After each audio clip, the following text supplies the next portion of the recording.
Hi, it's Teresa from Dodge Nature Center, and time for another Nature to Go. Now, it's not surprising in the spring that people start looking for those returning birds, but did you know there's a bird we watch for here in the beginning of winter? And that would be the junco, the dark-eyed junco. Sometimes this bird is nicknamed the snowbird, and that might be because of how it looks or because of the fact that it turns up as we're starting to get into winter conditions, snow on the ground. Dark-eyed juncos are a kind of sparrow. When you look for them, you'll be able to pick them out fairly easily. It's a bird that's gray above and white below, and it has a pink cone-shaped bill. That's maybe one of the reasons why it's called a snowbird, because you've got gray skies above and white snow on the ground, and that's what this bird kind of looks like. But it actually is a great camouflage for it. Blends in well as you're looking down on it on the ground, and as it's flying, it might be whitish against the sky. Sometimes this bird is called snowbird because of the white that's on the edges of its tail feathers as it flies. That's another way to be able to find it. Now, juncos are kind of an interesting bird because they'll return to the same area each winter.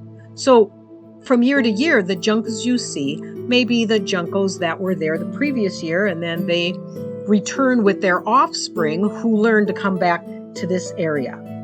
They're a common bird in the area, so you're likely to spot them around your feeders. They spend most of their time on the ground, about 65% of it, but they do come to feeders that are up off of the ground as well. They love seeds, and that's what they're looking for. They like hulled sunflower seeds, they like millet, but they'll eat other things as well. When they're on the ground, you might notice them doing a hopping pattern, but they will go into the trees to get away from danger. And one of the things that they do really well is that they alert other birds to danger that's around them. So they're a vocal bird. It's usually the males that are making all the noise.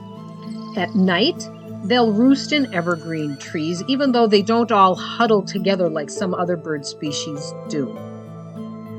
In the wintertime, you'll see them in groups with other types of birds. So you'll see them with sparrows, you'll see them with house finches. The group that they're with will have both males and females and juveniles mixed in there. When you're watching them interacting with each other, though, you may notice that some birds seem to be dominant. And that's because the juncos actually have a hierarchy.